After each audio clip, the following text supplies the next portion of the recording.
Hi, my name is Mason, and this is my voice 1 week on testosterone. Yep, so I'm a week in. As of now, today is November 4th. This is the day that my first video is going to go about me starting tea. I've been a little chicken about posting that video, in all honesty. I just have like this fear of like people finding it and people that I know finding it. That's my fear. Strangers on the internet, I don't care. But like people I know finding it, that's like my biggest fear, and I'm not out to everyone, and people that I am out to, a lot of them don't even know I've started tea. And so I just have like this irrational fear that's gonna pop up on their For You page, and if it does, hey, guess what? But like, I just need to get over that.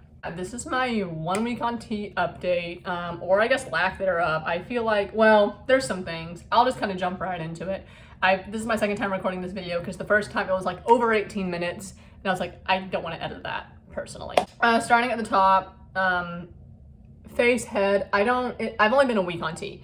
And I also want to preface this, I am taking testosterone. It starts with the C. I cannot pronounce it. I'm so sorry. I take 0.3, I think, ml every week, injections. In the first week I did it, I drew up too much air, and so when I pushed out all the air, it was only to 0.2. So I didn't even take the full amount the first week. So I haven't noticed a whole lot. I've been on a weird hair journey for many, many years. So I don't even know how tea is going to affect my hair, honestly. I mean, aside from like my hairline, I haven't noticed anything. And it's been too early for me to notice anything else, I would say. Hold on, let me turn this down. Oh, that looks so much better already. I guess throat, voice-wise, it's hard for me to say if anything has happened like voice-wise for me, because I live in Texas and I have very bad allergies, and when it gets hot and cold like it does here a lot in Texas, it really fucks up my like my throat, like my sinuses. And so I've just had like a lot of like phlegm in my throat, and I think that's more related to allergies, because I feel like my voice dropping wouldn't create so much like mucus. I don't know, people who've been on testosterone, do let me know if that is the case, but I truly just think this is allergies. I don't think my voice has dropped or done anything wrong. It was kind of sore, I will say, like the first couple of days after, I noticed it significantly sore. But at the same time, that was when Texas decided, hey, we're gonna go from it being like 85 to 32 now. That really just messes with my allergies like so bad. And it's been very cold all week, and now today it's like it's not too hot. It's only 65 outside, but like I'm back to wearing short sleeves. Like, I don't think anything voice wise has changed. I have always had an Adam's apple. For people wondering, I don't think it's any more predominant than it usually is, in all honesty. Which is so funny. I'll have to, like, when I do a video on like how I knew I was trans or whatever, this was one of my biggest insecurities in high school, because so many guys would comment on that, and like, was it out of a jealousy thing, like I had a bigger Adam's apple than y'all? But I don't know. Anyways, I haven't really noticed anything voice wise. Body wise, this might just be, so I started testosterone a week after my period. I'm like, I wish I'd kept a journal to like remember like what all happens on and off my period, but well, okay. Typically, like right before my period is like when like all happens, and so like usually I start breaking out a lot more and whatnot. Then after I'm off my period, it kind of dies down. So I guess this would be the tea, but I don't even think you can kind of see it. The acne on my arms, I have not had acne like here in literal years. I used to get it all the time like in high school, like when I guess I was first going through puberty. But literally like a day or two afterwards, I was like, mother trucker, you're lying right now. But like, I'm also trying to be like, is that also just my cycle? Like, I'm a very pessimistic person, if you cannot tell. And so I feel like I just keep trying to gaslight myself and being like, no, that's not the tea, that's your cycle. And so I don't know really, but like this significantly, I've always had back acne. So like that doesn't really bug me, and I can't really tell if that's like a change or whatever. But possibly acne on my shoulders, possibly. Moving down, I sweat a lot. I already sweat a lot as a person, but like it would be like a nervous sweat. Like I would start like nervously sweating and I can tell, but now I just feel like I'm always sweating. And it's not that I'm like significantly like warmer, like, oh my God, it's so hot in here. I just am always sweating. I'm always sweating now. And like I said, I don't know if I'm like in my head, like that's like a cycle thing. But I've just been always sweating. I haven't noticed a change in smell, but remember, I have very bad allergies. And so can I smell half the time? No. So there's also that. The only thing I can really smell is like my deodorant, which works amazingly, and my cologne. So I guess as long as I can smell those two things, I'm fine. So I haven't noticed like a change in body odor. I know a lot of people say like their pets notice their change in body odor. I don't think my cat has. He hasn't been acting differently towards me, so I think we're fine there, but I don't think I smell differently.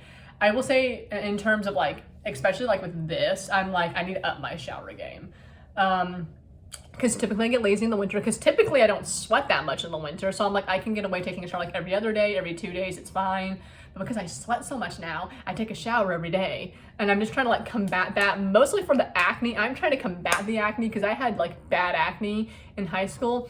But I'll get to that in another video as to why I think it was just me being stupid and a teenager and being like, I know everything about skincare and I'm doing the best I can. No, I was not. Oh God, no, I was not. Moving further down, I don't think I've noticed a change in my chest at all. I'm pretty flat chested. Hold on.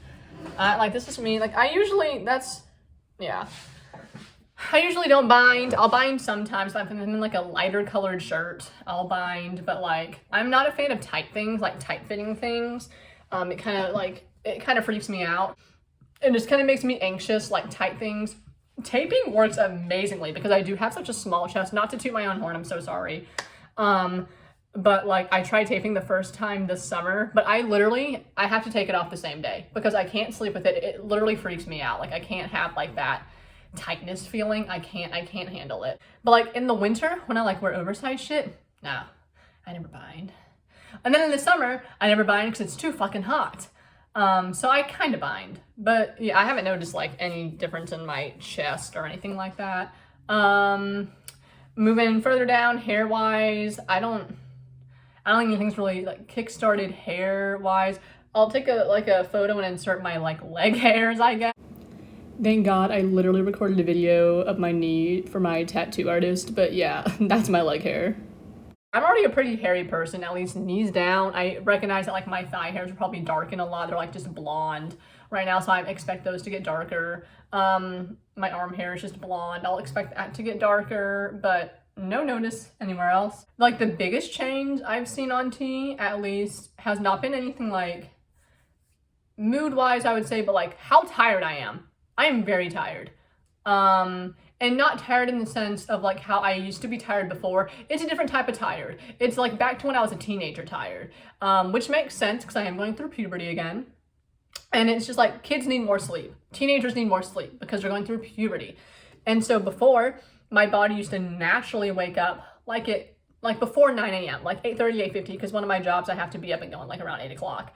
It's like on the days where I don't have to have an alarm set, I would like naturally be awake by like 8:30, be ready to go at 9. Now, like I woke up today at 10:30 because my cat came like and stood on me and was like yelling at me because I haven't fed him breakfast, which thank God, thank you so much for coming to wake me up. And it's just been very hard to wake myself up in the morning, very hard. But then I will say, after I am awake, I feel like I don't need a nap. Like before, I would without a doubt need a nap at like 1 o'clock, 2 o'clock. I have the app called Rise, I think. And it kind of calculates like, oh, when like your morning peak is, when your afternoon dip is, and like when your evening peak is. And without a doubt, every time I would hit my afternoon dip, I would like need a nap. Like I could like not keep my eyes open. Like I would have to take a nap or else I could not function the rest of the day. But now I wake up later and my dip is around the same time, but it's like, I get kind of like a little more sluggish, but like, it's not like I need to take a nap anymore.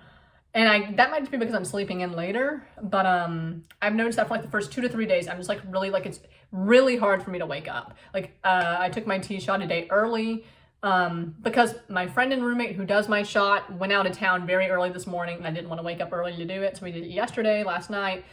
And so today it was very hard for me to wake up. And I noticed that like the first like 2 to 3 days after my shot, like it's just really hard to wake up. But yeah, that's it for a week.